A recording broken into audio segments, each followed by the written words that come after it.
संयुक्त फैसले ले सकेंगे और अपना योगदान दे सकेंगे। और 51 साल के पूर्व प्रधानमंत्री नफ्ताली बेनेट ने एक रिजर्व सैनिक के तौर पर हमास के खिलाफ इस युद्ध में शामिल होने का फैसला भी किया है। तस्वीरें आप देखिए कि वो खुद सेना में शामिल होने के लिए, लड़ाई करने के लिए वहां पर खुद आ गए हैं। तो आज बड़ा सवाल यह है कि भारत पर अगर कभी ऐसा हमला हो तो क्या भारत में सत्ता पक्ष और विपक्ष के नेता कभी एक साथ आएंगे? इजराइल में सत्ता पक्ष और विपक्ष हमास के खिलाफ एकजुट है, लेकिन दूसरी तरफ इस युद्ध ने पूरे भारत को, हमारे भारत को दो हिस्सों में बांट दिया है। इसमें भी हम एकजुट नहीं है। प्रधानमंत्री नरेंद्र मोदी ने हमास के लड़ाकों को आतंकवादी कहा है। उन्होंने कोई इसमें लाग लपेट नहीं की, सीधे उन्हें आतंकवादी बताया और इजराइल के समर्थन में वो खुद आकर खड़े हो गए। लेकिन कांग्रेस पार्टी आज फिलिस्तीन के समर्थन में आकर खड़ी हो गई है। आज दिल्ली में कांग्रेस की कार्य समिति की बैठक हुई, जिसमें एक प्रस्ताव पास करके कांग्रेस पार्टी ने कहा कि वो फिलिस्तीन के मुसलमानों की जमीन, उनके आत्मसम्मान और जीवन के अधिकारों के लिए उन्हें अपना समर्थन देती है। यानी भारत सरकार तो इजराइल के साथ है, लेकिन कांग्रेस फिलिस्तीन के मुसलमानों के साथ है। और इस युद्ध ने भारत के लोगों को भी दो धड़ों में से फिलिस्तीन के अरब मुसलमानों का नियंत्रण था। देखिए, ये 1917 है। दूसरा नक्शा 1946 का है, यहां भी आप देख सकते हैं ये नक्शा। इस समय भी इस नक्शे का जो 90% इलाका है वो आपको फिलिस्तीन के पास नजर आएगा, फिलिस्तीन के नियंत्रण में। तीसरा नक्शा 1947 का है, जब संयुक्त राष्ट्र ने इस क्षेत्र को फिलिस्तीन और यहूदियों के बीच बांटने का फैसला किया, जिसमें पीले रंग में दिख रहा इलाका फिलिस्तीन को मिला और हरे रंग में इलाका जो आपको दिख रहा है वो इजराइल को दिया गया। ये देखिए 1947 में ये स्थिति थी। चौथा नक्शा वर्ष 1948 और 49 का है, जब इजराइल देश अस्तित्व में आया और उसने फिलिस्तीन के कई इलाकों में अपने कब्जे कर लिए, जिसकी वजह से बहुत सारे लाखों से ज्यादा मुसलमानों को विस्थापित होना पड़ा। और पांचवा नक्शा इस समय का है, जब हम बात कर रहे हैं जब फिलिस्तीन बहुत ही छोटे से इलाके में सिमट कर रह गया है।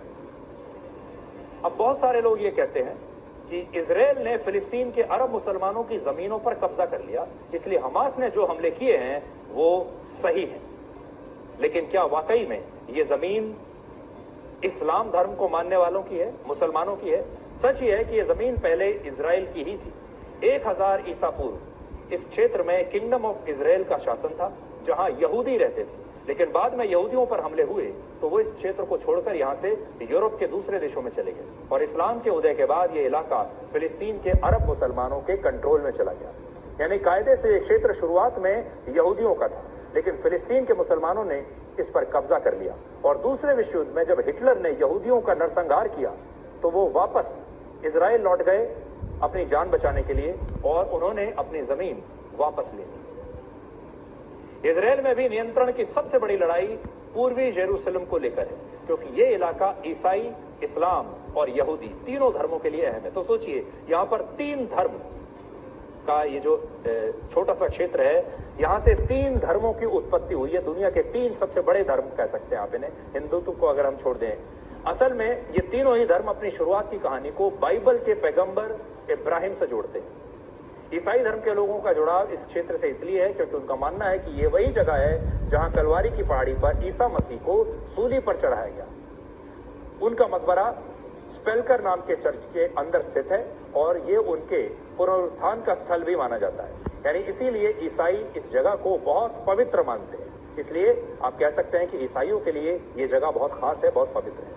मुसलमानों के लिए इसलिए अहम है क्योंकि डोम ऑफ रॉक और अल अक्सा मस्जिद यहीं पर है। ये मस्जिद इस्लाम का तीसरा सबसे पवित्र स्थल है और मुसलमानों का मानना है कि पैगंबर मोहम्मद साहब ने अपनी यात्रा के दौरान मक्का से यहाँ तक का सफर तय किया था और सभी जो प्रॉफिट हैं उनकी आत्माओं के साथ उन्होंने प्रार्थना की थी। इस मस्जिद से कुछ ही कदम की दूरी पर डोम ऑफ रॉक की आधारशिला है और मुसलमान मानते हैं कि यहीं से पैगंबर मोहम्मद साहब जन्नत की तरफ रवाना हुए। और यहूदी यरूशलेम को इसलिए अपना बताते हैं क्योंकि उनका मानना है कि यही वो स्थान है जहां आधारशिला रखकर पूरी दुनिया का निर्माण किया गया था और यहीं पर इब्राहिम ने अपने बेटे आइजैक की कुर्बानी दी थी। यहूदियों वाले हिस्से में कोटेल और वेस्टर्न वॉल है। ये दीवार पवित्र मंदिर का अवशेष है। यानी यरूशलेम ईसाई इस्लाम और यहूदी तीनों धर्मों के केंद्र में है और सारे विवाद यहीं से शुरू होते हैं। ईसाई धर्म के संस्थापक ईसा मसीह का जन्म यहूदी परिवार में हुआ था, लेकिन जब उन्होंने ईसाई धर्म का प्रचार प्रसार किया तो यहूदियों ने ही उन्हें सूली पर लटका दिया था। इसलिए ईसाई धर्म के लोग यहूदियों से नफरत करते थे।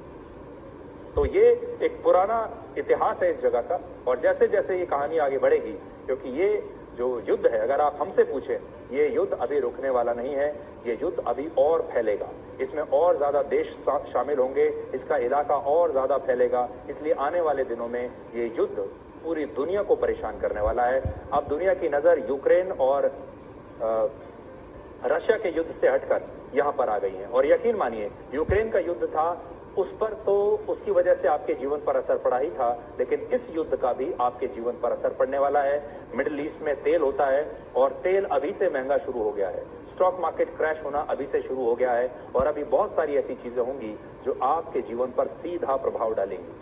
तो एक तो वो है जो आपके आम रोजमर्रा के जीवन पर प्रभाव होगा, और दूसरा ये युद्ध अलग है, ये युद्ध धर्म युद्ध है, इसलिए भी ये पूरी दुनिया को दो हिस्सों में ब्लैक एंड व्हाइट की तरह बांट देगा। और इसमें ये जो इलाका है, जैसा हमने आपको बताया, 1 2 नहीं बल्कि 3 धर्म जो हैं वो इसमें शामिल है।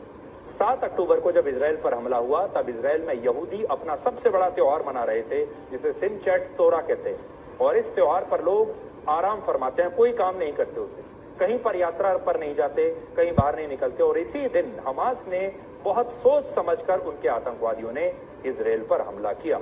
यानी आप ऐसे समझ लीजिए कि हमारे देश में अगर कोई दिवाली के दिन हमला कर दे, हमारे देश में किसी एक बहुत बड़े त्योहार के दिन, जब पूरा देश उस त्योहार को मनाने में व्यस्त हो, उस दिन अगर इतना बड़ा हमला हो जाए, ये बिल्कुल वैसे ही है।